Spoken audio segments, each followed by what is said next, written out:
Dear student, welcome to my channel info centre. Info সেন্টারে তোমাদের সবাইকে স্বাগতম।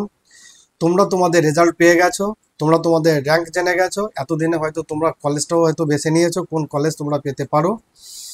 এখন তোমাদের মনে একটা কৌতূহল ঘোরাফেরা করছে যে কাউন্সেলিং কবে হবে।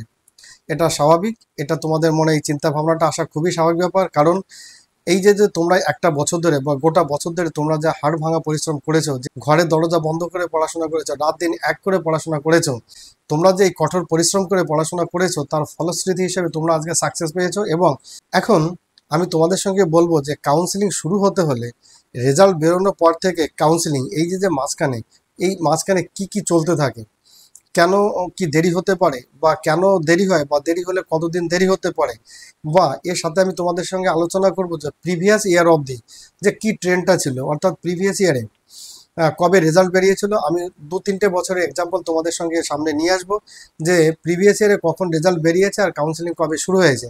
তাহলে সেখান থেকে দেখলেও তোমাদের একটা আইডিয়া এসে যাবে। এবং সাথে সাথে আমি তোমাদের বলবো যে রেজাল্ট বেরোনোর পরের থেকে অর্থাৎ কাউন্সিলিং শুরু হওয়া পর্যন্ত এর ইন বিটুইন কার কি ভূমিকা থাকে। কবে হবে শুরু নিট কাউন্সিলিং 2025? এটা বিগ কোশ্চেন। দেখে নেওয়া যাক কবে শুরু হবে কাউন্সিলিং। স্টুডেন্টস, বিগত 2-3 বছর ধরে আমরা দেখতে পাচ্ছি 2022-এ নিটের রেজাল্ট বেরিয়েছিল 7 সেপ্টেম্বর, আর কাউন্সিলিং শুরু হয়েছিল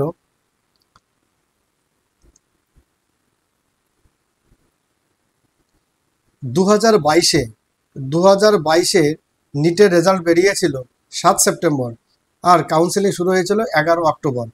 অর্থাৎ প্রায় 1 মাস 4 দিন পর 2022-এ কাউন্সিলিং শুরু হয়েছিল।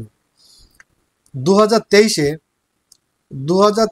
13 জুনে রেজাল্ট বেরিয়েছিল, আর কাউন্সিলিং শুরু হয়েছিল 20 জুলাই।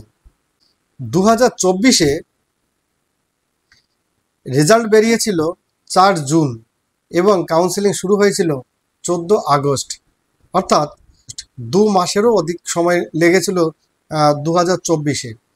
এর পেছনে অনেক কারণ আছে, তোমরা অনেকে জানো। বা 2024-এ নিটের রেজাল্ট 3বার পাবলিশড হয়েছিল, ক্যান ইউ ইমাজিন? এবং এটা সুপ্রিম কোর্টের চিফ জাস্টিসের বেঞ্চে এই নিটের মামলাটি শুনানি চলছিল। লাস্ট অবধি পর্যন্ত টেনশন চলছিল সবাই স্টুডেন্টদের মাঝে, বা কি হতে যাচ্ছে, লাস্ট মোমেন্টে কি পরীক্ষা ক্যান্সেল হয়ে যাবে, এতটা টেনশনের মধ্যে ছিল সবাই। যাই হোক, আলটিমেটলি পরীক্ষা ক্যান্সেল হয়নি।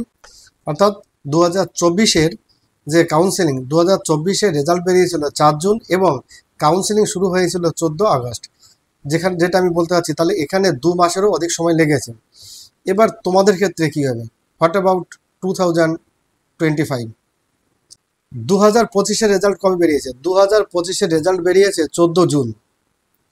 তাহলে কাউন্সিলিং কবে শুরু হবে দেখে নেওয়া যাক। এটা কনক্লুশনে আসার আগে আমি কিছু রিপোর্ট এবং কিছু তথ্য আমি তোমাদের সঙ্গে শেয়ার করব। তারপরে আমরা কনক্লুশনে আসব যে তোমাদের কাউন্সিলিং কবে শুরু হতে পারে। আফটার রেজাল্ট, অর্থাৎ রেজাল্ট বেরোনোর পরে কি কি ফাংশন হতে থাকে কাউন্সিলিং আগে অবধি, সেটা একটু তোমাদের সঙ্গে শেয়ার করব। এটা কখনোই হয় না যে রেজাল্ট বেরোলো আর 1 সপ্তাহ কি 2 সপ্তাহের মধ্যে কাউন্সিলিং শুরু করে দিল, এটা হয় না, কখনোই হয় না। দেখে নি কেন হয় না, কেন রেজাল্ট বেরোনোর 1-2 সপ্তাহের মধ্যে কাউন্সিলিং শুরু হতে পারে না, তার কি কারণটা আছে। আফটার রেজাল্টের পরে এনএমসির কিছু কাজ থাকে। এনএমসির কি কাজ থাকে? যদি দেশে বা কোনো স্টেটে যদি নতুন কোনো মেডিকেল কলেজ স্টাবলিশড হয়, সেই মেডিকেল কলেজটির ছাড়পত্র পেতে হলে এনএমসির পারমিশন লাগে। তো এনএমসি তো পারমিশন এমনিতে দিয়ে দেবে না। তাহলে কলেজটি যখন এস্টাবলিশড হলো, তখন এনএমসি কি করে, তার প্রতিনিধি আসে সেই কলেজটিকে ভিজিট করতে, সার্ভে করতে, ইন্সপেকশন করতে।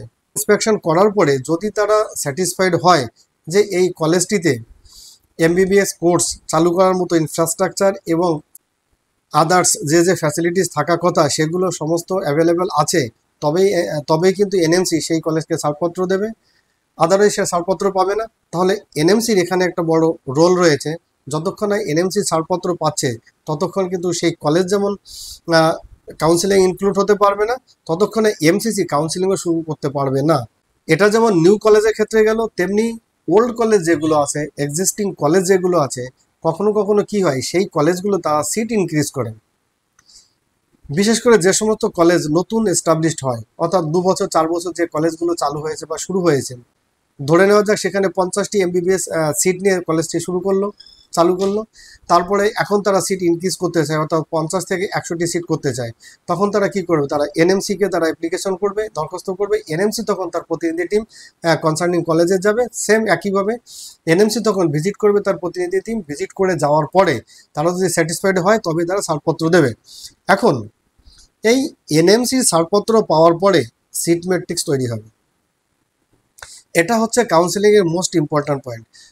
যতক্ষণ না পর্যন্ত সিট ম্যাট্রিক্স রেডি হচ্ছে ততক্ষণ পর্যন্ত কাউন্সিলিং শুরু করা যাবে না বা কাউন্সিলিং হবে না। তাহলে সিট ম্যাট্রিক্স রেডি হতে হলে এনএমসির ক্লিয়ারেন্স চাই। তবে যাই হোক, এনএমসির একটা রেসপন্সিবিলিটি আছে। এই সমস্ত কাজ যেগুলো বললাম, এই ভিজিট, ইন্সপেকশন, এই কাজগুলো এনএমসিও চাইবে এই যে নির্দিষ্ট সময়, অর্থাৎ 1 মাসের বেশি যাতে না লাগে, এরাও এই 1 মাসের মধ্যে এই কাজ কমপ্লিট করে দেবে। এটাও তাদের রেসপন্সিবিলিটি। তারপরে সিট ম্যাট্রিক্স তৈরি হবে। সিট ম্যাট্রিক্স তৈরি হওয়ার পরে কি হবে, এটা এনএমসির ফাংশন গেল। এবার কি থাকে, এনটিএর ফাংশন।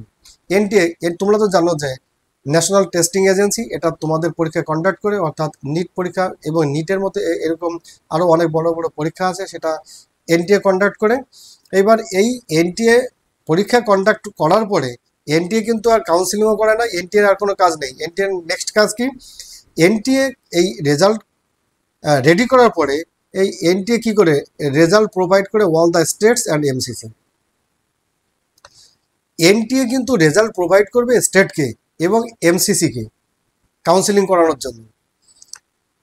তোমার ব্যক্তিগত রেজাল্ট বা সাইটে যে রেজাল্ট অ্যাভেলেবেল, সেই রেজাল্টের উপর কিন্তু কাউন্সিলিং হবে না। স্টেটের কোনো প্রতিনিধি এনটিএর কাছে যাবে, এনটিএর কাছ থেকে রেজাল্ট কালেক্ট করে নিয়ে আসবে, সেই রেজাল্টের বেসিসে কাউন্সিলিং হবে। এমসিসির কাছে সেই লিস্টই থাকবে, সেই লিস্ট ধরে তোমাদের কাউন্সিলিং হবে। তাহলে এই যে সমস্ত কাজ, এই সমস্ত কাজগুলো কিন্তু বাকি থাকে রেজাল্ট বেরোনোর পরে। তোমাদের ক্ষেত্রে আর একটি ছোট্ট একটি প্রবলেম আছে।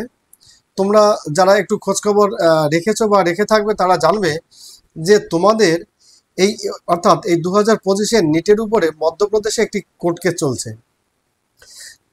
যদিও এই মধ্যপ্রদেশের যে কোর্ট কেসটি চলছে, এটার যে এফেক্ট, এটা কিন্তু তোমাদের নিটের উপরে প্রভাব পড়বে না, অর্থাৎ আদার্স স্টেটে প্রভাব পড়বে না। NEET 2025 result, MP high court orders result to be stalled for 75 affected candidate.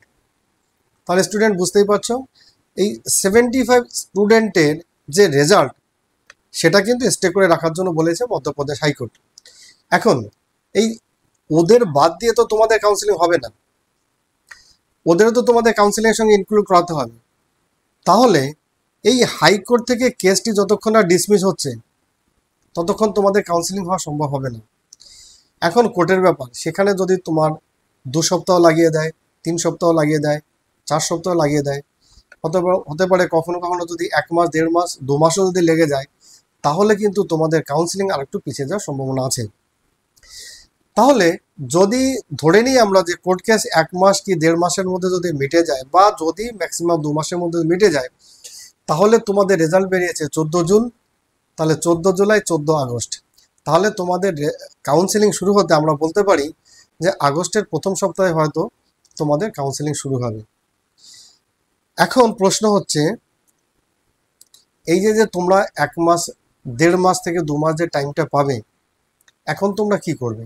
তোমাদের কি কিছু করণীয় আছে? হ্যাঁ, অবশ্যই আছে। বিশেষ করে আজকে এই ভিডিওটি তোমাদের সেই কথাগুলো মনে করিয়ে দেবে যে এখন তোমাদের কি করতে হবে।